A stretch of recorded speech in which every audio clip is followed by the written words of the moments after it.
Hola, bienvenidos al podcast de Personas Diferentes. Hoy es 30 de enero y este es el episodio número 4.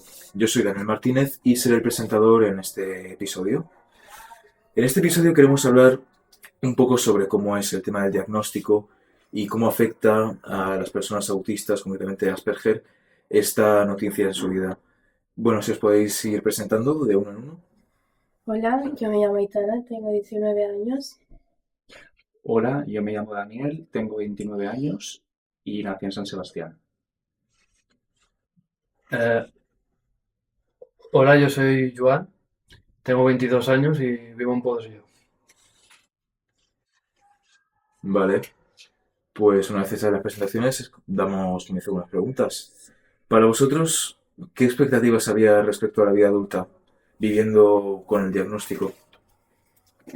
Yo desde mi punto de vista me esperaba la vida adulta como cualquier persona, porque mi diagnóstico al ser bastante tarde yo me pensaba que la vida adulta sería estudiar, ir a la uni, sacar un trabajo, tener casa, pero en verdad eso cambia mucho cuando acabas la adolescencia, porque es como que de repente cambias de personalidad 100%, no quieres hacer nada, no quieres tener pareja en mi caso. Así que es como de que no veo la vida con expectativas, sino como con lo que venga. ¿Y dirías que atribuyes esto al diagnóstico como tal o a tu experiencia de vida en general? Lo diría en mi diagnóstico, ya que es como que algo que ha cambiado en mí. Así que mm, Mm. Entiendo. Entonces dirías que es una parte de tu identidad, digamos, ahora mismo. es parte de mi identidad, ya que es algo mío, algo que se me podría etiquetar, aunque no me guste mucho la idea, pero es algo que pertenece en mí y que tendría que aceptar. Entiendo. Si queréis ir comentando. Mm, Bueno, en mi caso, yo por ejemplo,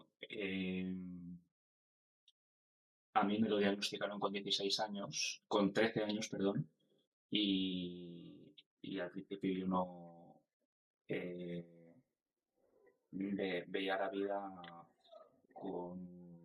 O sea, yo las expectativas que tenía era, pues, cuando fuese mayor, pues tener una pareja, estudiar una carrera universitaria y trabajar. Lo que pasa que conforme me he ido haciendo mayor, pues he visto que estas tres cosas son más complicadas, porque de hecho estudié una carrera también y fue un poco complicado para mí. Eh, en mi caso, las expectativas que tenía yo tenía, bueno, digamos que cuando estaba en el instituto, yo tenía muy claro que no iba a hacer bachiller ni universidad, pero cuando acabé la ESO, sí que había pensado en meterme en la universidad o hacer bachiller, pero luego volví a querer a meterme en una FP y las expectativas que tenía yo era, en general, pues estudiar una FP y encontrar un trabajo, más que ir a la universidad. Pero que también me he planteado las dos cosas. Bueno, y también, aparte de encontrar un trabajo y todo eso, tenía como expectativas encontrar, por ejemplo, también como es el tema de los hobbies, un deporte que me gustara o actividades que yo antes no me veía capaz, pero que pensaba que a la larga sí podía llegar a desarrollar, aunque me costase tomar la iniciativa. Entiendo, digamos que tenéis una serie de objetivos o metas a cumplir y no sé si por el diagnóstico o circunstancias de la vida os dais cuenta de que se van complicando, ¿no? Pero bueno, Sí. la vida es cambiante, por desgracia. Por desgracia. No podemos seguir las estructuras que nosotros quisiéramos. Vale, volvamos al momento exacto del diagnóstico. Para vosotros, ¿qué supuso? ¿Lo supisteis al momento? ¿Vuestros padres o quien sea tardaron un poco más en contároslo? ¿Fue un cambio para vosotros? ¿Cambió vuestra perspectiva de vosotros mismos, contadme. En mi caso, mi psiquiatra empezó a notar los signos y luego, pues, como cada caso, hicieron el diagnóstico y la evaluación.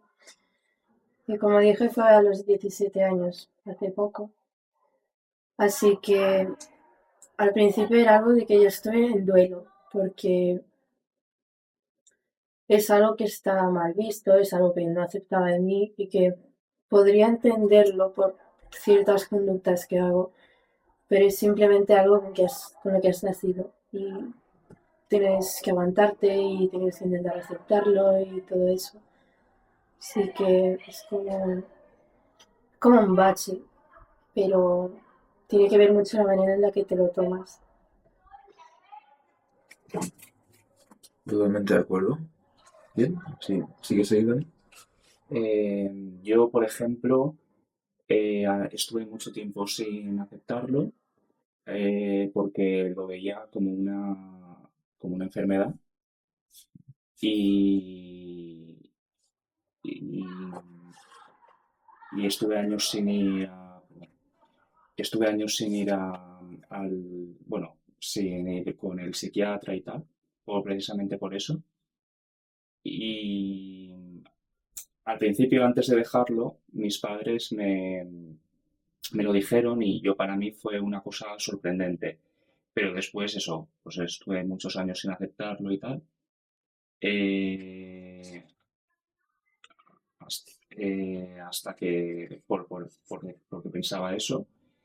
Pero luego, con el paso de los años, he ido viendo que no es una enfermedad, sino que es una forma particular de ser. Una forma particular de ser. Y bueno, a mí en mi caso, eh, a mí me dieron el diagnóstico cuando tenía 6 años. Lo que pasa que yo me enteré a los 15.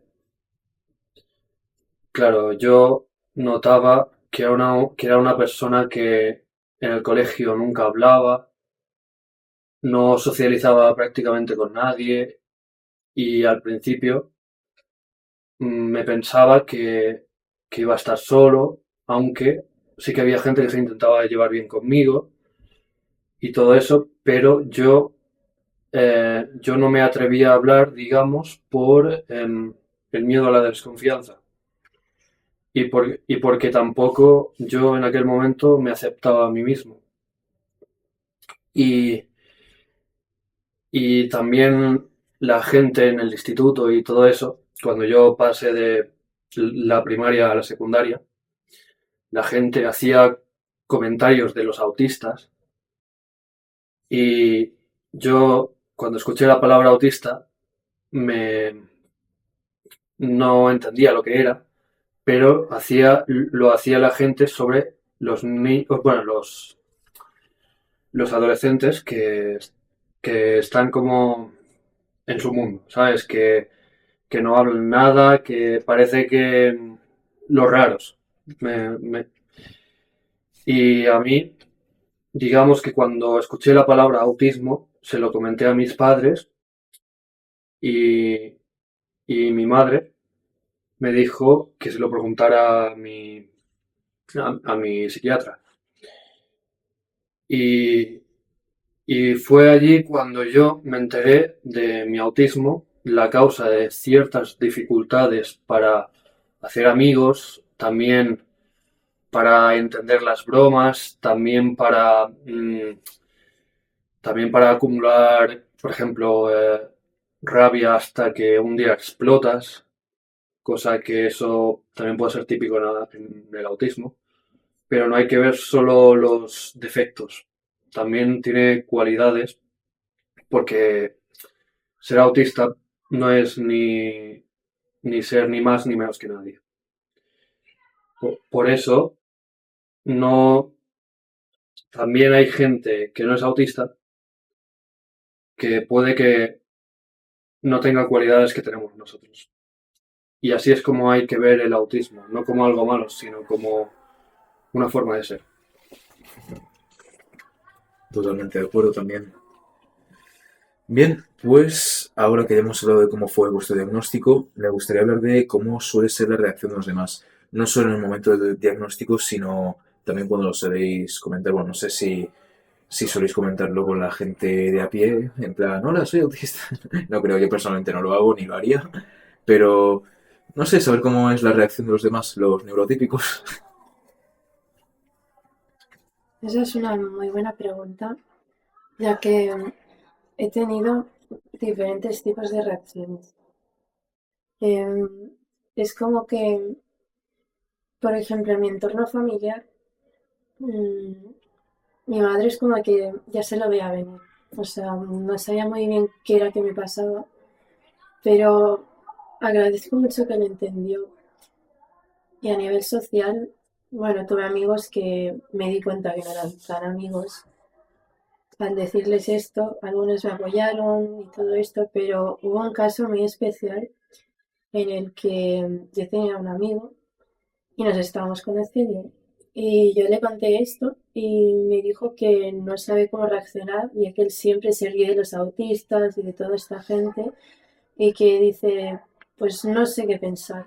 Y me dejó de hablar, como por un mes. Y todavía me hablo con esa persona, pero siempre se le echa en cara. Y me dice, no, pero es que tienes que olvidarlo y dejarlo atrás. Y es como de que no, no lo voy a dejar atrás, porque es como de que como que me niegas como persona. Como que ves algo en mí que y no te gusta y es en plan, vale, yo también veo cosas de ti que no me gustan, pero no por eso te dejo de hablar, ¿sabes?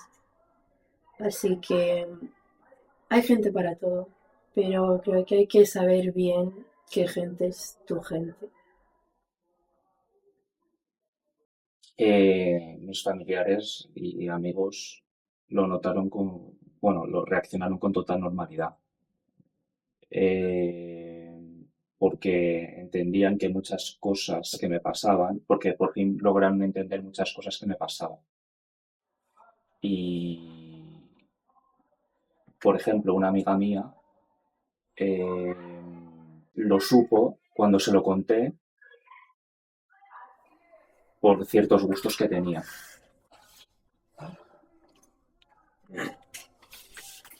Y bueno, en mi caso, eh, cuando, cuando la gente empezó a darse cuenta de, de mis dificultades y mi forma de ser, digamos,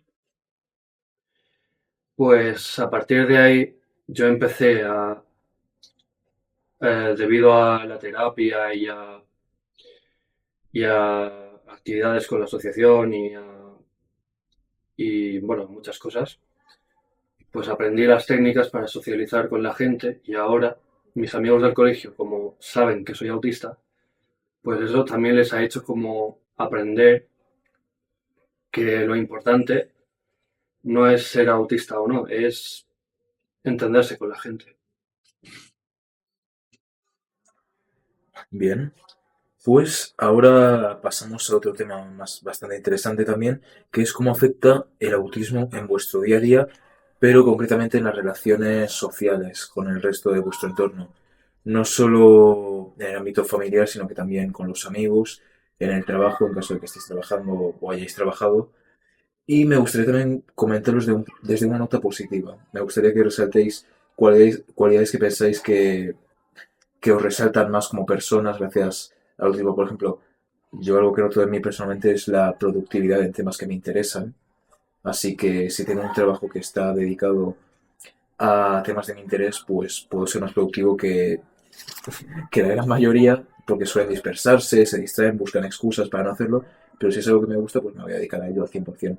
Así que me gustaría que notéis eso. Yo he notado implicaciones, obviamente en todas partes.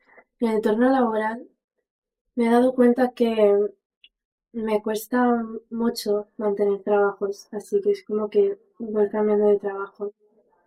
Porque me cuesta como la consistencia, ¿sabes? Y es como que hay como que ciertos patrones en los que tengo que trabajar mucho. Y también ahora que estoy en la asociación, pues también tengo recursos y también con la terapia creo que es algo que se puede trabajar bastante. Aunque algo que también he podido notar, no laboralmente, sino como el tema de estudios, es como de que al ser altas capacidades, pues siempre me acuerdo de todo. O sea, me acuerdo de cosas de cuando tenía hasta 3 años y me acuerdo que un día estaba hablando con mi madre. Y le dije, me acuerdo cuando hace 3 años tú estabas haciendo esto y esto y esto. Y mi madre no se lo creyó, que literalmente se lo estaba diciendo a una amiga y diciendo, es que no entiendo nada, dice, ni yo me acuerdo. Y además que también, no sé si esto tiene que ver con el autismo, pero es como que mm, puedo haber ido a clase como 2, 3 veces y me puedo recordar de la clase y a veces no me hace falta ni para estudiar los exámenes, porque luego voy y los apruebo. Porque, por ejemplo, cuando hice el bachiller de artes, había suspendido todo porque no iba a clase y estaba en recuperaciones. Y como estaba trabajando, no me dio tiempo a hacer nada y solo me lo miré 15 minutos antes de cada examen y aprobé todo. Así que esa es como la parte buena que puedo sacar. Y también a nivel social es como que me puedo entender más con la gente que es autista. Así que es como de que puedo hacer mejores vínculos. Hay otros vínculos que no salen muy bien porque digamos que la otra persona es súper diferente a mí y eso. Y, y eso, pero en parte creo que está guay como tener algo que sea como que único de ti. Y también como poder entenderte mucho con los demás, que sean siendo autistas o no. Ujú. Pues curiosamente a mí también me ocurre lo mismo a nivel de estudios. También a veces incluso me llego a dormir en clase y todo, pero escucho de fondo, así que me sirve Ujú, para probar el examen. No, no para tirar cohetes, pero para probar. ujú. Y diría que quizás sí que sea una característica del autismo. No sé si vosotros también tengáis memoria para cosas muy específicas. No sé si os pase. Eh, sí, yo por ejemplo tengo memoria para acordarme de cosas que me decían cuando era pequeño, o tanto en clase como mis padres, como los amigos. Pero son cosas sin importancia normalmente. ¿O no os pasa que tenéis como que hiperfijaciones en cosas muy absurdas? O Sí, A mí sea, sí, sí, a mí sí. eso es muy común. mm, Eso es muy común ¿cómo se decía? Los intereses restringidos Sí. o algo así. O restrictivos, será. Sí, suele pasar. por ejemplo, tengo como una obsesión con los botones. O sea, me encantan los botones, quiero botones de todos los colores, de todas las formas, en todo tipo de ropa. Y las cucharas, pero no las cucharas normales, sino cucharas que son estas antiguas, estos palates y tienen como relieve y todo eso. Me encanta. ¿Y vosotros tenéis algo tipo en lo que os fijéis mucho y lo veis tipo un hobby? Pues, mira, yo, esto no es broma, pero yo tengo memoria de un recuerdo de cuando tenía 2 años. Que, que bueno, mi madre estaba embarazada de mi hermano. Y yo me acuerdo que era con un grupo de amigos en concreto, en tal sitio. Y cuando yo tenía, bueno, al paso de los años, cuando iba creciendo y tal, creo que fue entre los 13 y 14 que le dije a mi madre, aquí comimos cuando yo tenía, no, o sea, yo no sabía la edad, pero aquí comimos con ciertas personas cuando tú estabas embarazada de mi hermano. Y, y, y claro, mi madre se quedó diciendo, pero ¿cómo te acuerdas si tenías 2 años? Ya, a mí eso me ha pasado una vez también. Y, y eso. También a mí me ha pasado que esto no sé si me pasaba como momentos traumáticos, pero por ejemplo, yo una vez me acuerdo como todo el lugar y todo, cuando una vez estaba haciendo una denuncia y la policía me estaba interrogando.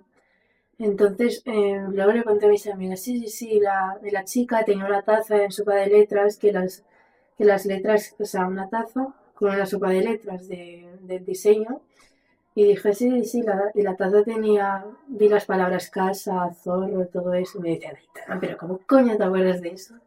Me decían, estás en como en un momento súper traumático de tu vida y tú te acuerdas de eso. Y yo creo, y yo en plan, sí, pues sí que me acuerdo. Pero bueno, yo creo que a veces el cerebro hace eso porque necesita como saber de todo, a veces controlar todo, que en mi caso me pasa. Yo pienso que quizás en casos de estrés necesitas como una especie de punto de apoyo, quizás. Sí, Algo físico o mental a lo que aferrarte. Da igual si es una taza con palabras o cualquier cosa, no sé, algo para quizás un poco disociar de la situación en la que estás viendo, porque como comentas, ser una denuncia nunca es algo agradable, pero sí fijarte en esos detalles en vez de cualquier otra cosa en el momento puede ayudarte a sobrellevar más la situación. total. Eh, en mi caso, en mi caso, digamos que cosas que a mí desde muy pequeño me, bueno, se me quedaron en la cabeza, digamos, era que eh, yo me consideraba una persona lista, pero a la vez sentía que tenía problemas porque a veces no sabía por qué razón mis padres me llevaban a tal sitio. Pero, pero a ver, eso a la larga tuvo su, su recompensa, por así decirlo, de tanta terapia y todo eso. Pero digamos que eso a mí de pequeño, lo de la desconfianza, de sentirte diferente, de sentir que no puedes ser una persona normal, sí que se me quedó de pequeño, pero ahora empiezo a verlo como una dificultad que he conseguido superar con el tiempo. Y en mi caso, a nivel laboral, yo antes de trabajar donde trabajo ahora, que ahora estoy en un instituto trabajando de mantenimiento, pues yo antes de estar en esta empresa, digamos que estuve en una ferretería y allí em, sufrí acoso y, y no supe confiar o sea, no supe confiar en mis compañeros tampoco, pero em, digamos que yo en ese sitio, eh, aunque lo hablara con los jefes o- y, y eso, digamos que estuve en el verano mucho tiempo sin hacer terapia y todo eso, porque pues, pues que tuve que pillarme la baja y dejar ese trabajo, porque yo no tuve el valor de pasar página ni de defenderme. Y ahora estoy en un sitio muy diferente. Bueno, me alegro que el cambio haya sido para mejor, ¿verdad? ¿Estás a gusto ahora? Exacto. El trabajo de ahora es completamente diferente. Me alegro. A veces hay que tomar valor y hacer cambios positivos en nuestra vida porque si estás en un entorno tóxico para ti, pues no es conveniente. Exacto. Al final el trabajo es un sitio en el que pasas un montón de horas que te va a tener que sustentar, vas a tener que estar dependiendo de ese trabajo, así que es mejor que sea un lugar que te guste, en que estás tranquilo, o por lo menos que no te moleste. No digo que seas feliz, digo que por lo menos estés tranquilo, que no venga nadie a molestar. A mí en los trabajos me pasaba que estaba siempre pensando yo tengo pensamientos de películas y escenas de películas de Disney y cualquier otro tipo de película que me gusta, y eso hacía que no pudiese concentrarme bien en el trabajo y tener también problemas con los compañeros porque no podía ejecutarlo bien. Pensamientos intrusivos, digamos, algo así. Sí, Similar, ¿no? sí, pensamientos de imágenes que te vienen a la cabeza, intrusivos, eso es. Sí, digamos que no estás pensando de forma activa en esas películas, sino que simplemente la escena como que empezó a reproducirse en tu cabeza, no puedes pararla, Sí, tu mente se va a esa escena en concreto. Sí, sí, sí. Sí, como vivir otra realidad, que estás pensando, o sea, tú estás en un sitio, pero mentalmente estás pensando en otra cosa que no es donde estás ahora. Sí, exacto. Literal, a mí me pasa un montón de veces, me dicen, Aitana, ¿en qué mundo estás? Y yo en plan, es que no sé, o sea, estoy físicamente, pero es que estoy pensando a veces en algo, a veces en nada. Es que a veces yo lo digo soñar despierto.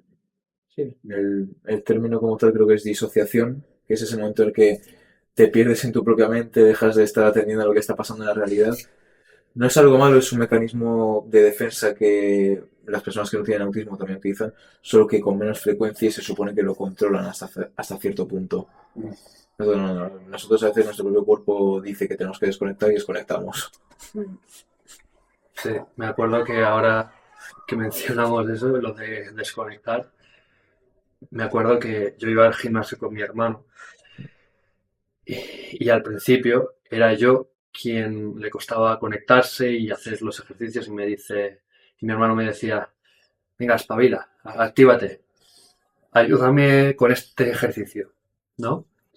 Y luego, con el paso del tiempo, eh, pasaba que a mi hermano le pasaba también. Y, y digamos que como que yo he entendido lo importante que es estar conectado y él ha entendido que a veces no es fácil estar conectado, ¿sabes? Como que ahora nos entendemos mejor. También quiero decir, en mi experiencia en el entorno laboral, hubo una vez que tuve un trabajo que era con discapacidad en este verano y claro, yo trabajaba como en el aeropuerto y yo trabajaba como en la administración y la demás gente que conocía, amigos y todo eso, trabajaban en pasaje o en operaciones. Y como mi trabajo literalmente era diferente, tenía como que ir a otro lugar, pero seguía llevando el uniforme, como si estuviera haciendo pasaje, la gente me decía, pero tú por qué tienes este trabajo, tú por qué vas a hacer tales cosas y eso, porque no era algo cara al público. Pero la gente se hacía sus preguntas y claro, había otra chica que también estaba con las mismas tareas que yo y entonces me empezaron como que a asociar con ella y yo es como de que me sentía que cada que me miraban me sentía etiquetada, como diciendo la chica que tiene trabajo de discapacidad. Hasta que dejé de trabajar allí y luego cuando estaba en un trabajo que no había declarado que tenía discapacidad, cuando me lo pidieron no lo declaré porque no quería como que la gente me tachara de esto, de autista, de diferente. Así que es como de que yo necesitaba como mis tiempos, necesitaba tiempo para descansar y de esto. Porque es como de que yo cuando hago muchas tareas me saturo un montón y necesito pues 5 minutos salir a tomar el aire. Y a veces, pues claro, hay momentos en los que no puedes. Y mi jefe me preguntaba, ¿pero qué te pasa, Aitana? ¿Necesitas algo? Y yo es que me negué a decirlo. Me negué tanto porque es que no quería que me tacharan de eso. Porque es como también me he dado cuenta que es como de que sí, ya me cuesta como un poco aceptarlo a mí como imagino un entorno laboral. Es como que me da como que hasta vergüenza. Pero ahora que lo digo es como de que si lo hubiera dicho me hubiera ido mucho mejor allí. Porque además era un trabajo que la gente estaba dispuesta a hacerlo, que no era un ambiente tóxico. Así que es como que yo misma me cerré esa puerta. Ya, a veces las malas experiencias pasadas nos hacen cerrarnos a nuevas oportunidades. Yo también me he planteado en cuanto al entorno laboral el tema de la discapacidad. Y es que es una situación de sentimientos encontrados para mí, un arma de doble filo, digamos. Por una parte, si lo dices, es posible que te den ciertas ayudas, más accesibilidad, consideración, pero es lo que comentabas, Aitana, te estás poniendo a ti mismo una etiqueta que no siempre vas a querer llevar. Por las comodidades, digamos, que puedan ofrecerte la consideración que tengas bien, pero vas a estar siempre etiquetado. La gente quizás no te va a ver como persona, te va a ver como el autista o peor aún, el discapacitado que está ahí. Literal. Sí. Claro. Digamos que la gente que no es autista, por así decirlo, ve el autismo como una discapacidad o una enfermedad, como hemos dicho antes, ¿sabes? Pero lo importante es que nos adaptemos bien al mundo y que el mundo se adapte a nosotros.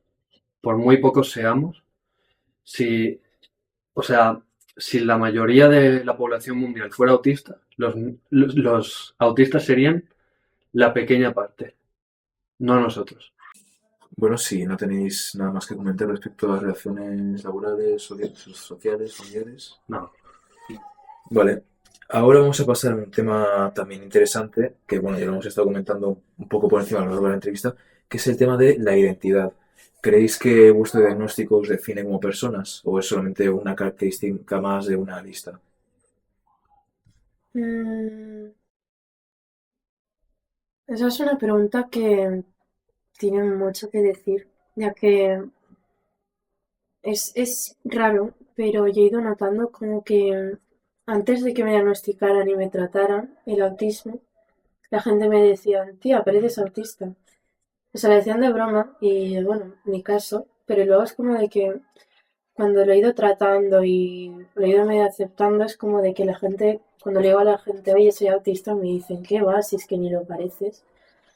Es como de que, tipo, ha habido como que muchas fases en mi vida en la que, por ejemplo, cuando me lo diagnosticaron, me sentí muy identificada y me sentía como que también cogí el rol de enferma y también lo tomé como una enfermedad hasta que pues me dijeron no es una enfermedad, es una condición. Así que es como que poco a poco dejé de, de cada gente a la que conocía decirle, oye, soy autista, porque en verdad no es algo que tienes que decir, es algo que lo dices si quieres, si tienes la confianza. Y ahora en este punto de mi vida es como que lo veo como decir, por ejemplo, pues tengo diabetes, ¿sabes? Y también quiero decir que hace unos días estaba reflexionando y creo que la gente tiene como mejor aceptadas como las enfermedades físicas que las mentales. Y es como que creo que si me lo tomo en plan, tengo diabetes, me irá mejor. Porque es como que, o sea, en parte es algo, es una condición y eso, pero es solo eso, no tengo que por qué hacerlo tan grande, ni por qué magnificarlo, ni por qué pensar mi vida es un desastre y tener pensamientos autodestructivos. Así que la gente puede no aceptarlo y puede también aceptarlo, pero yo creo que lo importante es que yo misma me acepto a mí misma. Vale, yo en mi caso sí que tengo alguna característica de esto, es decir, algún aspecto de mi vida sí que tiene que ver con eso, en el sentido de que me considero una persona muy organizada y ordenada, que muchas veces que quiere que esté todo ordenado y cualquier cosa que esté fuera de sí ya lo tiene que ordenar enseguida, ¿no? En ese aspecto únicamente. Y bueno, yo en mi caso eh, me identifico con una característica que es típica del autismo, pero que esa característica me está llevando ahora mismo a desarrollar mi potencial. Y es que yo de pequeño no la veía, pero mis padres, los profesores, incluso los compañeros, mis amigos, lo veían, pero yo no lo veía. Pero voy a decir cuál es. Y es que cuando una persona autista se pone una meta, no paras de conseguirlo. A mí me pasó eso en el colegio. Me pasó cuando jugaba al fútbol en el comedor con unos amigos. Luego también estuve en equipos de fútbol y todo eso. Y digamos que yo no me identifico como la persona más lista académicamente o como la persona más popular en los deportes o eso. Pero sí que me considero una persona con una cualidad muy importante y es que a veces la motivación, eh, el, el hecho de estar motivado por conseguir un objetivo te puede hacer más inteligente, te puede hacer mejorar en los deportes, te puede ayudar en la vida, digamos. Pero es que hay personas que son muy listas o tienen mucho talento que debido a la falta de motivación no lo no, no se dan cuenta, digamos. Y en mi caso es al revés, que yo estoy tan motivado que eso me lleva a mejorar en muchas cosas, incluso eh, en, en ser listo, pero no tanto como la gente que lo es, ¿sabes? Pero sí el esfuerzo, que es importante. Literalmente, porque es eso, o sea, puedes ser totalmente listo y todo lo que sea, pero si no tienes motivación ni consistencia ni nada, es como de que no lo puedes lograr. Por ejemplo, algo que me arrepiento un poco es que cuando acabé el bachiller no hice la EBAU y, y es algo que ahora estoy haciendo un grado superior. Pero es algo que pienso, joder, si en ese momento me hubiera puesto y me hubiera puesto a estudiar y eso, aunque sea con un 5 hubiera entrado a la carrera que quiero. Y es algo que la verdad, la motivación y a veces la depresión te puede ganar mucho. Por curiosidad, ¿qué carrera te interesaba? Me interesa psicología y ahora estoy haciendo integración social. Mm. Bueno, esta pregunta está fuera del texto, pero ¿crees que el hecho de tener un diagnóstico puede ayudarte a entender a los pacientes en caso de que puedas ejercer psicología? Pues sí, y totalmente eso, ya que yo quería hacer psicología porque he estado ingresada en muchos psiquiátricos y quiero estudiar eso para, obviamente, para ayudar a gente, pero más lo hago porque tuve una terapeuta que me marcó mucho y su manera de decirme las cosas tan claramente, pero a la vez ser un poco dulce, pero decirme todo el rato de que la relación era solamente terapéutica. Y a veces yo le he llegado a coger cariño a unos psicólogos, pero claro, obviamente ellos no pueden hacer eso. Pero mi terapeuta era la que me ponía los pies en la tierra y me decía, oye, Aitana, te pasa esto, tú le estás haciendo la enferma, cuando no lo estás, tú estás haciendo esto, y eso es algo que no te dice ni tu madre, no te dice ni tus amigos ni nada. Es como, quiero ser como que esa persona temporal o que pueda ayudar a alguien como que lo necesite, como que ser yo y ser orgullosa de estar capacitada y de decir, pues oye, yo te puedo ayudar, o sea, lo tienes que hacer tú, pero yo te puedo ir ayudando. Eso es algo que me motiva mucho. Pues me parece un punto de vista precioso respecto a la psicología. Mm. Yo personalmente no he tenido tan buena experiencia en cuanto a psicólogos, psiquiatras y demás. Por desgracia también he estado en psiquiatría y no ha sido una experiencia agradable o que me haya ayudado. Pero pienso que quizás el problema está en la perspectiva que tienen la gran mayoría de psicólogos o psiquiatras. Me pongo a pensarlo y al final ven a cientos y cientos de pacientes a lo largo de su vida y llega un punto en el que quizás ya ni te consideran persona, te consideran un número más en su lista de pacientes del día. Así es como lo veo yo. Quizás si has estado desde el otro lado, si has visto cómo es la cosa por dentro, puedes ayudar realmente a las personas porque entiendes cómo se sienten. Pues sí, en eso tienes mucha razón. Yo en esto lo he visto en que, tipo, y esto me lo he visto más en psiquiatría pública, Sí, la verdad. En privada todo genial y eso, pero en la pública es como que, uf, suerte. sí. Digamos que está claro que la motivación no es solo para alcanzar metas, también la motivación sirve para los golpes de la vida. Y digamos que yo, en mi caso, yo soy una persona que he estado enferma bueno, una persona que ha estado enferma, quiero decir, y lo pagué muy caro. Pero yo siempre, em, yo siempre he querido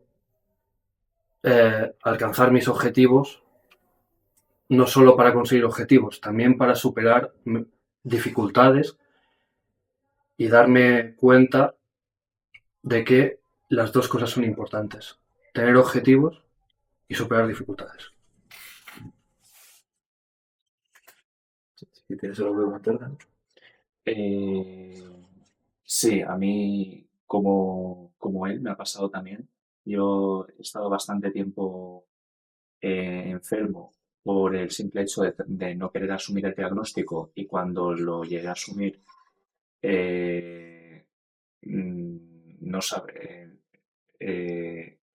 eso, el hecho de no querer asumirlo me llevó hasta el punto de estar enfermo y eso me ha llevado a, como él, conseguir cierto, o sea, motivarme para todo en la vida, en general, tanto en el trabajo como en los amigos, como en los estudios. Parece mentira, pero cuando, cuando te pasan cosas malas y luego las superas, ves la vida de una manera diferente. Sí, Y, y hasta que no lo entiendes, porque no te han pasado ciertas cosas, cuesta valorar lo bueno. Y eso se consigue cuando tú te das cuenta de lo importante que es valorar las cosas. Total. La vida y los momentos son efímeros.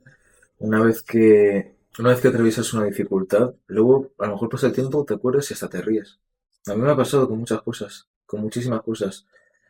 Sientes que te está cayendo el mundo encima, que no vas a salir de esta, pero luego, al cabo de un tiempo, sales, te acuerdas de eso y te ríes y dices, joder, ¿en serio? ¿En serio me estoy ahogando en ese vaso de agua?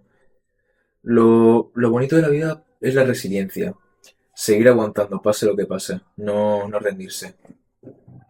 Exacto. sí, a mí me pasaba también. Literal, es como que a mí me pasó una vez como que estaba súper mal por un ex y me sentía fatal, me quería morir, quería matar a todos, no podía más.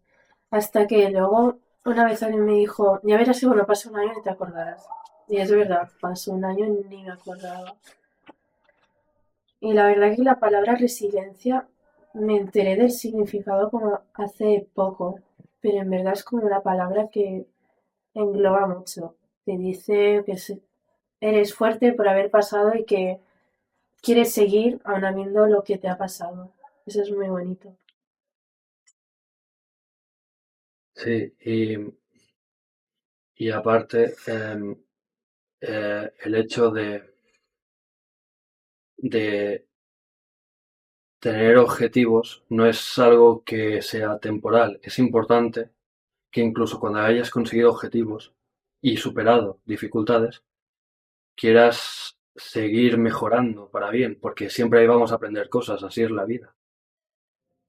Ya, yo pienso que la vida, por desgracia, viene sin instrucciones. No hay un manual que te diga, bueno, están los objetivos básicos. Consigue techo, consigue comida, sobrevive como puedas en este mundo, vive la mayor cantidad de años posible, pero no hay una lista de objetivos. La lista no la ponemos nosotros mismos.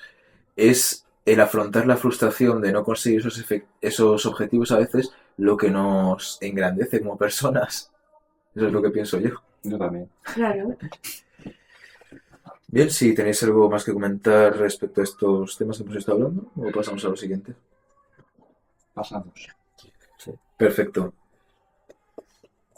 Bien, ahora que hemos hablado de cómo impacta el diagnóstico en vuestra vida, me gustaría saber si recibir este diagnóstico os ha facilitado de alguna forma vuestra vida. Es decir, si habéis accedido a ayudas sociales, aunque sea, ayudas en vuestro entorno, es decir, si una vez que ya tenéis vuestro diagnóstico habéis empezado a conocer gente en vuestra misma situación y os ha ayudado a comprender más como persona, si leer artículos sobre el espectro os ha ayudado a conoceros a vosotros mismos, básicamente eso, si ha mejorado en algo vuestra vida ahora que lo sabéis. Mm, En verdad que en cuestión de ayuda sí me ha ayudado bastante, ya que, por ejemplo, yo tengo una discapacidad y es como de que en verdad si pudiera buscar un trabajo y lo podría tener como estuviera más adaptado, podría estar con eso. La verdad que laboralmente sí se tiene esas ayudas y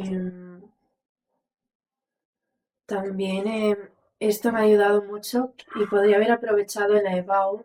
Tienes facilidad, tienes plaza fija en universidades, hasta te bajan la nota de corte y todo.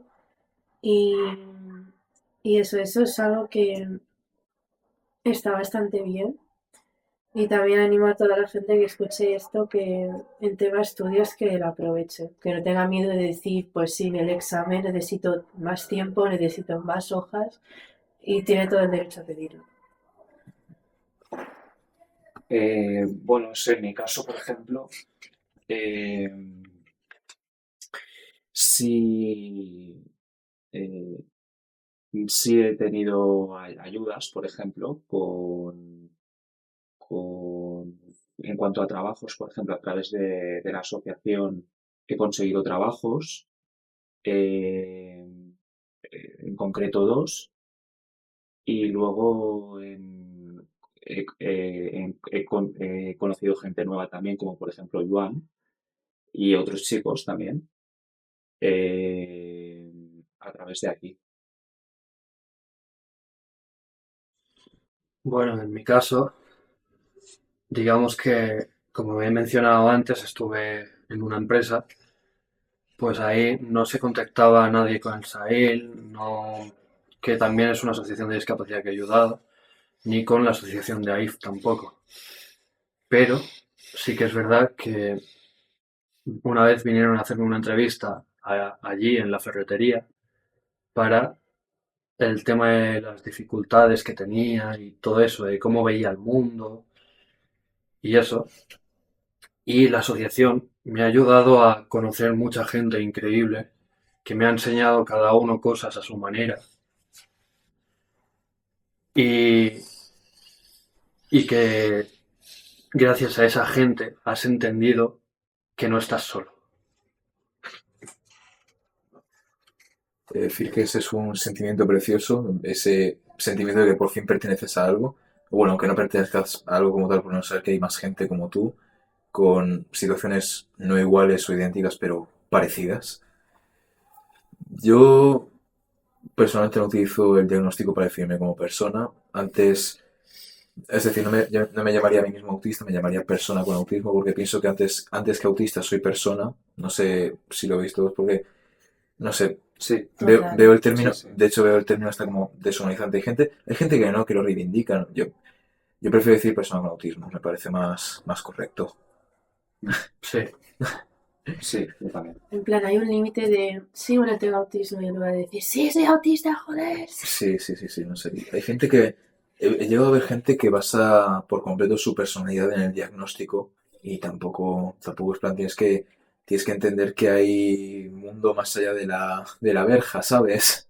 Te lo juro, tengo una chica que siempre la ve las historias de Instagram todo el rato, como, ¿cómo lo explico? Personalizando que tiene esto, como haciéndose también un poco el rol de enfermas, como que toda su vida gira a su diagnóstico y es en plan, vale, pero es lo que tú dices, primero estás tú, ¿sabes?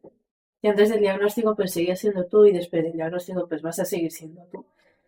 Ujú. Pero bueno, hay que tener personalidad, la verdad, y no dejarte llevar por esas cosas. Respecto a eso, yo pienso que la visibilidad que le da el Internet a las condiciones mentales está bien porque ayuda a la gente que realmente tiene esos problemas a sentirse a gusto consigo mismo, pero a la larga se ha ido convirtiendo en un cáncer que está infectando todo. La gente ahora pasa súper señal de, estoy enfermo, soy muy peligroso. No, la mayoría de gente que hace esas cosas es solamente porque quiere la atención que no reciben en sus hogares, la quiere recibir de extraños en internet y no, yo pienso que los trastornos y las condiciones no son algo divertido, es algo que pues te toca vivir y ya está, no tienes por qué enaltecerlo ni aparentar algo que no eres. Tienes que, si realmente lo tienes, aprendes a vivir con ello y te valoras a ti mismo. No tienes por qué estar aparentando que estás peor o mejor solamente para llamar la atención. No sé, me parece que algo horrible. Sí, sí, de acuerdo. Sí. Es que las redes son muy tóxicas y yo siempre obviaba a mi madre, pero me decía, en verdad las redes son muy malas. Y yo no le hacía caso, pero en verdad sí, porque te comes mucho la cabeza, ves a gente estando mal y te pone mal. Y yo me acordaré con el tema de las redes sociales. Mi padre eh, nunca ha querido Instagram, nunca ha querido Facebook y yo en aquel momento era justo lo contrario. Yo deseaba tener Instagram y Facebook porque yo no me conocía suficientemente a mí mismo y basaba mi valor en lo que pensaba la gente. Y mi padre me dijo, me, me dijo más de una vez que evitara las horas de móvil, que dejara, o sea, que dejara de afectarme lo que pensase la gente, que, o sea, que superara esa adicción, por así decirlo, a las redes sociales. Y ahora, con el paso del tiempo, me di cuenta de que no lo hacía para llevarme la contraria, lo hacía para protegerme. Y, y ahora por fin sé quién soy, después de muchos años viviendo otra realidad en tu mente.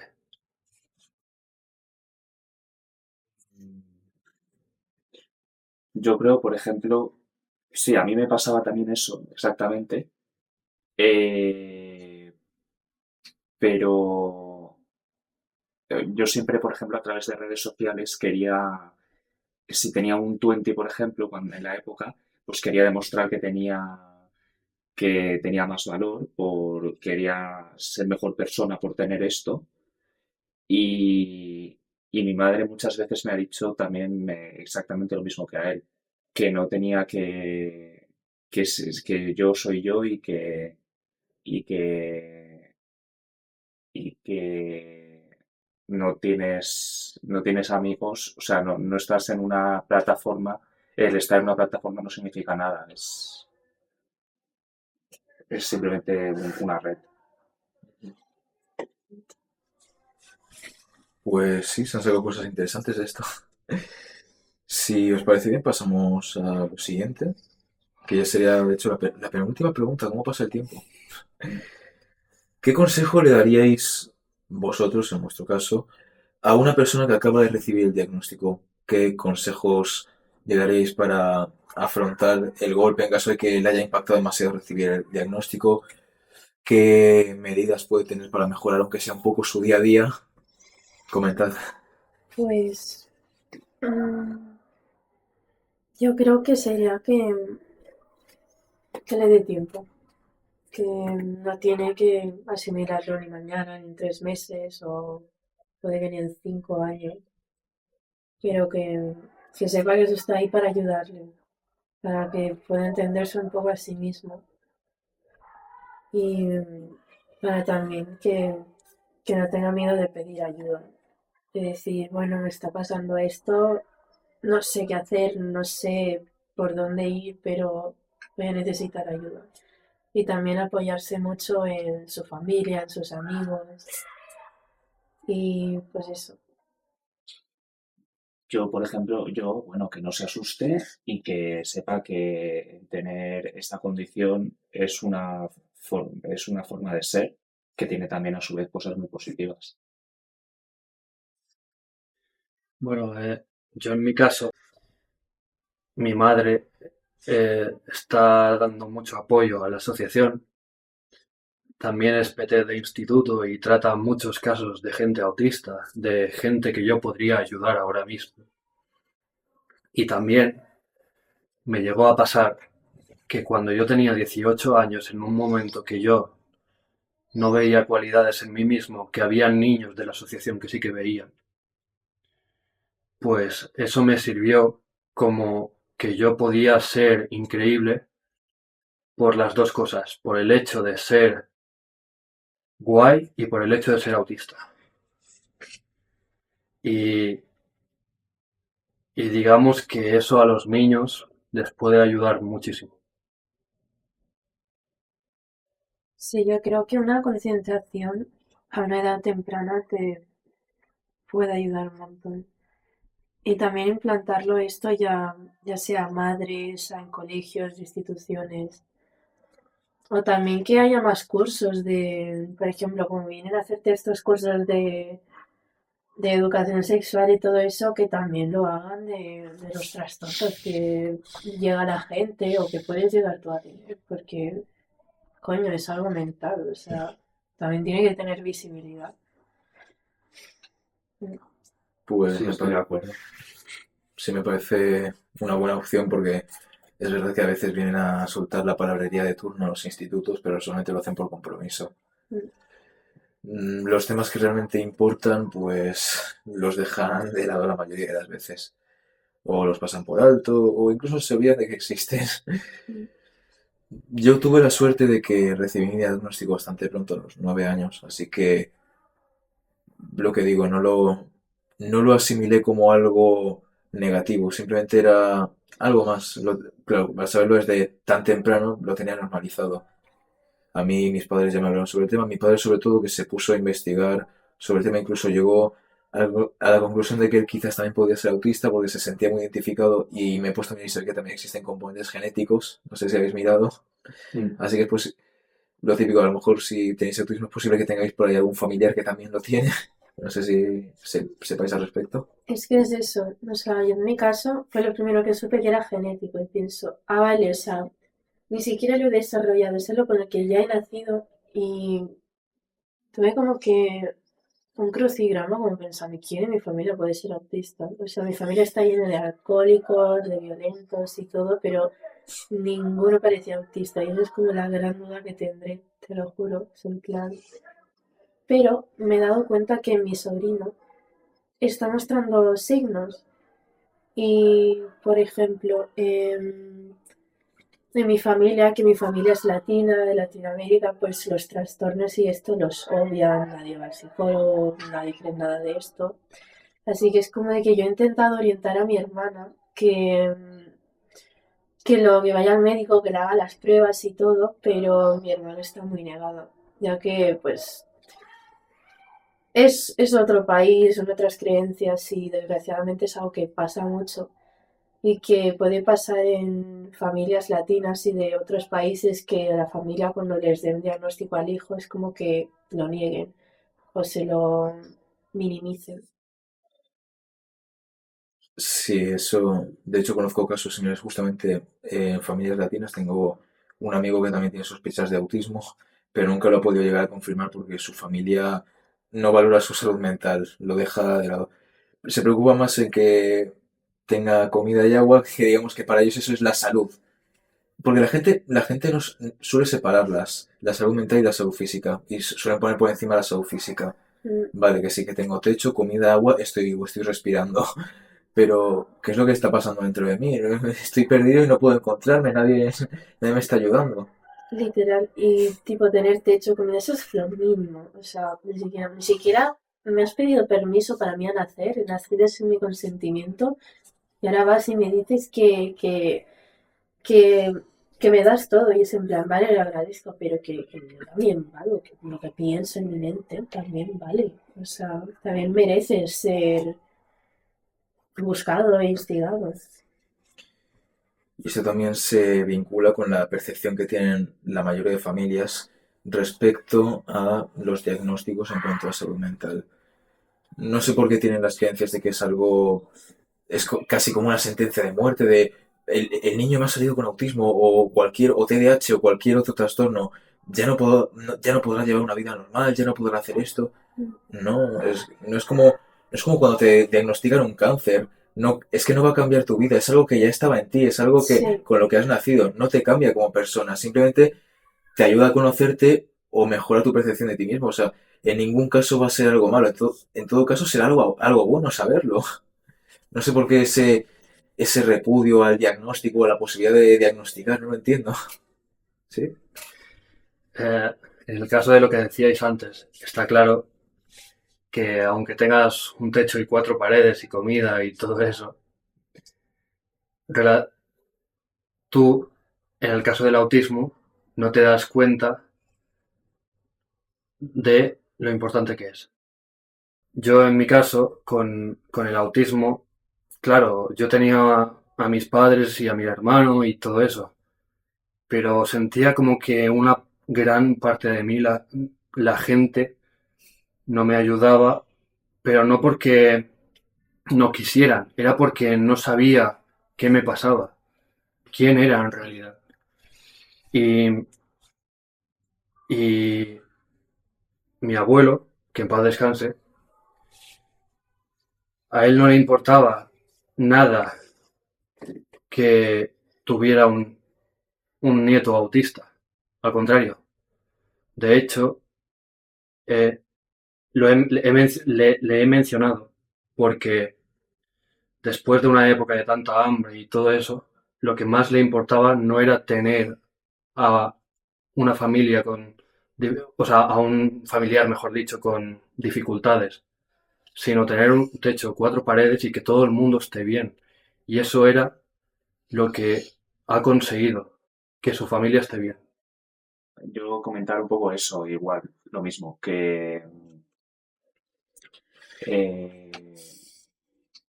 mm, mis abuelos, en general, bueno, yo es que mi familia, por ejemplo, eh, todos han sido, han- no, tampoco he tenido demasiado contacto con mi familia, en general. No sé, yo ni conozco ni a mis abuelos. Yo sí, pero bueno, a mi abuelo, a mis abuelos, sobre todo a mi abuelo paterno, ahora que lo ha dicho,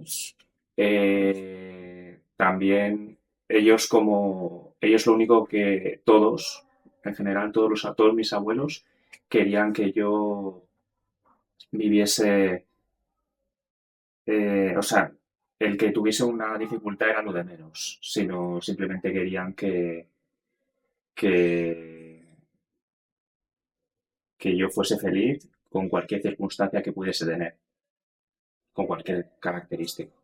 Qué guay. Y eso que es tu abuelo, que es alguien que ha nacido desde hace mucho antes y que tiene otras costumbres y que el hecho de que, tipo, no haya puesto pegas ni nada, es en verdad de aplaudir. O Sí, sea, es algo que muchos padres de ahora, padres jóvenes, no quieren aceptar. no. Y, y, y por eso que hemos empezado a hablar de los abuelos y eso, como he dicho antes, lo he mencionado por eso, porque lo consiguió y eso, y es importante estar bien y sano.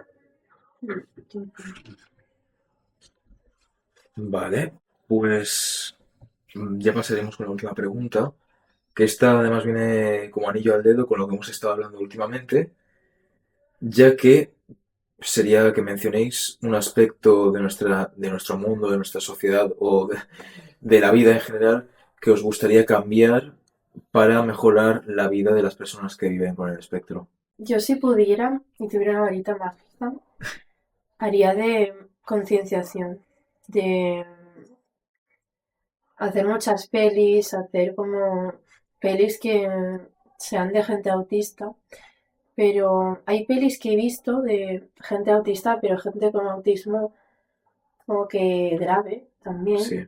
pero que sean pelis de gente como yo o como tú y que no tengan que ser el mejor plot twist de la historia, pero que tenga algo de que pueda verlo todo el mundo y de que se vaya normalizando. Porque hay muchas cosas que sí tienen visibilidad y eso y el autismo también está teniendo más visibilidad, pero yo lo haría lo más que pudiera.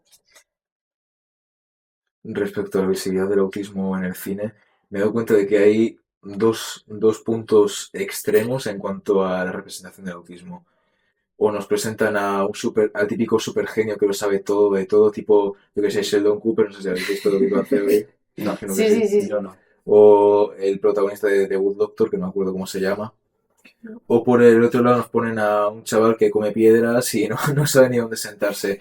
Me acuerdo de una película de Leonardo DiCaprio, las primeras que hizo, que interpreta a un chico con autismo, no me acuerdo el nombre de la película, no sé si os suena. No. Yo, de hecho, también he visto no actores interpretando a una persona autista, sino un autista interpretando un papel, como Keanu Reeves, el de Matrix y, bueno, muchas otras pelis y eso.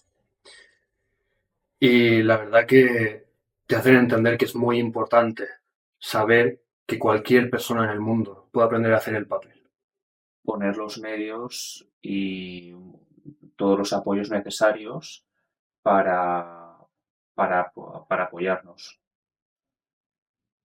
Y bueno, para terminar con las preguntas y eso, yo lo que mejoraría de la gente, bueno, más que de la gente, sobre todo a nivel familiar, es que a veces, em, a veces cuando nos estamos organizando las cosas y tenemos que hacer lo que nos digan en casa, pues que entiendan que tú también estás organizando otras cosas importantes y que no puedes hacer tantas cosas a la vez. Sí, de Claro. acuerdo.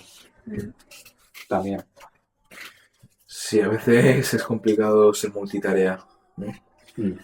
No sé, me pasa que si estoy haciendo algo, dejo de lado la otra cosa que estaba haciendo.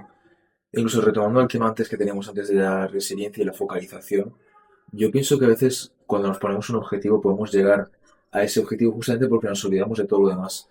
Ha habido veces, bueno, a mí me gusta mucho la animación, el cine y demás. Hace un tiempo estuve haciendo un cortometraje y terminé de editarlo en tiempo récord, pero porque me había olvidado absolutamente de todas mis demás necesidades. No hablaba con nadie, no comía casi, no sé, a veces hasta me olvidaba de dormir, estaba toda la noche entera haciéndolo, pero mira, lo terminé de editar en 3 días y quedó un resultado bastante guay. He sacrificado mi sueño, mi descanso y mi vida social, pero no pasa nada, está hecho. Claro. Mira qué chulo. Está muy bien, pero también pero también hay que tener presente las otras cosas, ¿no? Sí, sí, sí. Y lo importante ahora es que siempre estamos evolucionando, ya sea para bien o para mal. Pero yo diría que si no hubiera problemas en el mundo no avanzaríamos. Claro. Em, También quiero hacer como decir algo para terminar esto, no tiene nada que ver con las preguntas, pero es algo que quiero hablar de esto y hace exactamente un año, el 30 de enero de 2025, yo conocí a una amiga en un psiquiátrico y bueno, estuve allí para poder trabajar mi autismo y todo esto. Y conocí a una amiga que, bueno, éramos inseparables y nos llevamos a entender mucho, pero ella desgraciadamente se suicidó. Y también es algo que lo voy a recordar creo que toda mi vida porque pasó un día antes de mi cumpleaños, que ayer fue mi cumpleaños. Así que algo que quiero decir a todo el mundo que escuche esto es que en cualquier momento que esté mal y que tenga pensamientos autolíticos, que pida ayuda, que da igual, que puede pedir ayuda a cualquier mundo, puede pedir ayuda al número de la esperanza, a sus amigos, y si su familia y sus amigos quieren ayudarla, que vaya ella misma y lo haga. Porque en verdad el suicidio es algo que pasa mucho, pero que también se podría haber evitado y que es una solución definitiva a problemas temporales. Así que yo siempre pienso en ella y he llegado a estar bastante mal por ella, pero intento como que darle la vida una vuelta y pensar, voy a estar bien por mí y también por ella, ya que ella también le hubiera gustado que esté bien y que mejore, y que no deje que lo que le haya pasado a ella me ponga mal. Y bueno, ya que estamos compartiendo cosas, yo voy a mencionar una última ya para acabar. Bueno, no sé cuándo acabaremos. Y es que, en mi caso, el mes de mayo del año 2017 fue el peor momento de mi vida. No fue ni cuando estaba en el hospital, ni cuando, ni cuando me lesioné, ni cuando estaba enfermo. Fue cuando perdí a una persona en concreto, que era muy especial. Gracias por compartirlo. Sí, lo mismo digo. No es fácil decir estas cosas. No sé.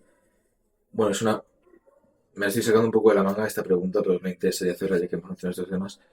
¿Cómo, cómo lleváis el duelo con el tema del autismo? Porque yo, por ejemplo, ya que lo habéis estado mencionando, yo perdí a mi padre hace ya 2 años y siento que es una herida que no termino de sanar ni nunca sanará al paso que vamos. Y no sé, pienso que es la impresión que me ha estado dando por lo menos el resto de mi familia. Siento que la gente por lo general suele pasar más rápido en cuanto a las pérdidas. Yo no sé si es porque somos animales de costumbres, digamos, el saber que esa persona está ahí, aunque no la veas, también me pasó cuando con mis abuelos incluso. Aunque no ves a esas personas, es solamente la costumbre de saber que están ahí, te lo fastidia todo, te quita una parte de tu vida. Los demás no, los demás veo que pasan de largo, afrontan las pérdidas como si nada, no sé, me gustaría, o sea, no sé si es insensibilidad o si es en cambio madurez emocional, no sé cómo lo veis vosotros. Yo creo que cada persona pasa su duelo la manera que puede y la que sabe cómo hacerlo. Hay gente que puede gestionarlo de una manera. Pues sí, Bueno, pues con esto creo yo que terminamos. Ha sido, bueno, es el primer capítulo que hago, espero que hacer un par más. Me gusta mucho la locución y eso, así que espero que a los que nos escuchan les haya gustado. A vosotros que estáis aquí presentes, espero que hayáis tenido una buena experiencia. Yo personalmente he sentido un muy buen ambiente aquí, hemos compartido datos de nuestra vida y experiencia, así que un placer haberos tenido aquí. Si queréis decir algo para despediros. Pues nos vemos a la próxima. muchas gracias. Sí, muchas gracias y hasta ahora. Perfecto.